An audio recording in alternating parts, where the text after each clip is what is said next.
क्या आप जानते हैं कि जिस इंटरनेट की मदद से आप ये वीडियो देख रहे हैं, इंस्टाग्राम पर रील्स स्क्रॉल करते हैं, व्हाट्सएप पर चैटिंग करते हैं, वो इंटरनेट बंद हो सकता है। दरअसल मिडिल ईस्ट में जारी युद्ध के बीच अब एक नई और बेहद खतरनाक आशंका सामने आ रही है। क्या ईरान समुद्र के नीचे बिछी इंटरनेट केबल्स को काट सकता है? अगर ऐसा होता है तो इसका असर सिर्फ एक क्षेत्र तक सीमित नहीं रहेगा, बल्कि भारत समेत पूरी दुनिया की डिजिटल लाइफलाइन पर सीधा वॉर होगा। ये कोई अचानक पैदा हुआ खतरा नहीं है, बल्कि एक लंबे समय से तैयार की जा रही रणनीति का हिस्सा माना जा रहा है।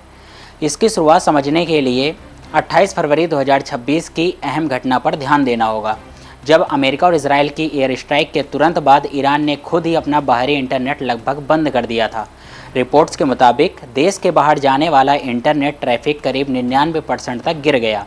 उस वक्त दुनिया हैरान थी कि कोई देश खुद का अपना इंटरनेट क्यों बंद करेगा, लेकिन अब ये कदम एक टेस्ट रन या रिहर्सल की तरह समझ में आ रहा है। दरअसल ईरान के पास एक अलग घरेलू इंटरनेट सिस्टम मौजूद है, जिसे नेशनल इन्फॉर्मेशन नेटवर्क यानी NIN कहा जाता है। ये एक तरह का डिजिटल किला है, जिसे इस तरह डिज़ाइन किया गया है कि अगर ग्लोबल इंटरनेट पूरी तरह बंद भी हो जाए तो देश के अंदर की ज़रूरी सेवाएँ जैसे सरकारी पोर्टल और कम्युनिकेशन बिना रुके चलते रहें। जब बाहरी इंटरनेट बंद किया गया तब देश के अंदर चलने वाले इंटरनेट का इस्तेमाल अचानक बढ़ गया, जिससे ये साफ हो गया कि ईरान खुद को दुनिया से काट भी रहा है और साथ ही साथ इंटरनली फंक्शन भी प्रॉपर कर पा रहा है। इस नेटवर्क की शुरुआत करीब 2010 के आसपास हुई थी और इसमें हुआवे जैसी कंपनियों की अहम भूमिका मानी जाती है। डीप पैकेट इंस्पेक्शन जैसी तकनीकों के जरिए ये सिस्टम इंटरनेट ट्रैफिक को कंट्रोल और मॉनिटर कर सकता है, जिससे ईरान को डिजिटल रूप से सेल्फ इंडिपेंडेंट बनने में मदद मिलती है। अब सवाल ये उठता है कि ईरान दुनिया के इंटरनेट को कैसे प्रभावित कर सकता है। दरअसल दुनिया का बड़ा हिस्सा डेटा ट्रैफिक समुद्र के नीचे बिछी सबमरीन केबल्स के जरिए चलता है, जिसमें से कई मिडिल ईस्ट के रास्ते से होकर गुजरती हैं। यहाँ दो बड़े चोक पॉइंट हैं, रेड सी और स्ट्रेट ऑफ हॉर्मुज।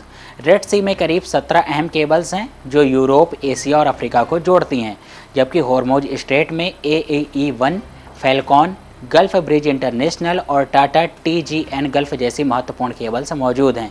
अगर इन केबल्स को नुकसान पहुंचता है तो इंटरनेट स्पीड में भारी गिरावट, डेटा ट्रांसफ़र में रुकावट और डिजिटल सेवाओं में बड़ा संकट पैदा हो सकता है।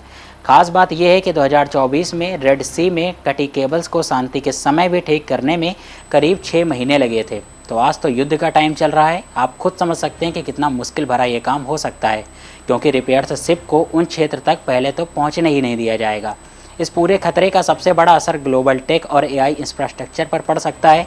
हाल ही में रिपोर्ट सामने आई है कि ईरानी ड्रोन हमलों में UAE और बहरीन में क्लाउड सर्विस प्रोवाइडर AWS के कुछ इंफ्रास्ट्रक्चर को निशाना बनाया गया। ये पहली बार था जब सीधे डेटा सेंटर्स को टारगेट किया गया।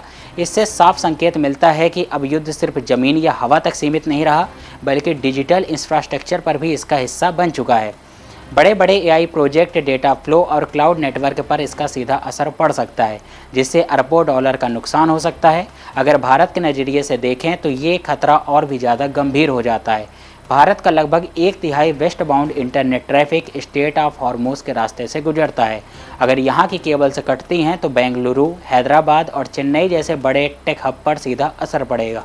इंटरनेट फ्लो हो सकता है, इंटरनेशनल सर्विसेज में दिक्कत आ सकती है और IT सेक्टर को भारी नुकसान झेलना पड़ सकता है। सबसे बड़ी चिंता ये है कि भारत के पास अभी तक कोई डेडिकेटेड केबल रिपेयर शिप नहीं है, जबकि इस तरह की स्थिति से निपटने के लिए ये बेहद ज़रूरी है। कुल मिलाकर ये पूरा घटनाक्रम एक बड़े डिजिटल खतरे की ओर इशारा कर रहा है। ईरान ने अपने NIN के जरिए खुद को इस स्थिति के लिए तैयार कर लिया है, लेकिन बाकी दुनिया अभी भी इन समुद्री केबल्स पर निर्भर है। अगर युद्ध और बढ़ता है और ये केबल्स निशाने पर आती हैं तो ये सिर्फ एक क्षेत्रीय संकट नहीं रहेगा, बल्कि एक ग्लोबल डिजिटल ब्लैकआउट जैसी स्थिति पैदा कर सकता है। यानी आने वाले समय में युद्ध सिर्फ हथियारों से नहीं, बल्कि इंटरनेट और डेटा के जरिए भी लड़ा जाएगा। और यही इस पूरी कहानी का सबसे बड़ा और ख़तरनाक पहलू है।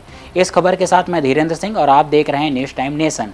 अगर ये वीडियो आप यूट्यूब पर देख रहे हैं तो चैनल को सब्सक्राइब कीजिएगा, और अगर ये वीडियो फेसबुक या इंस्टाग्राम पर देख रहे हैं तो हमारे पेजेस को फॉलो जरूर कीजिएगा। सब्सक्राइब करें आपका अपना चैनल न्यूज़ टाइम नेशन, और हर खबर सबसे पहले पाने के लिए बेल आइकॉन जरूर दबाएं।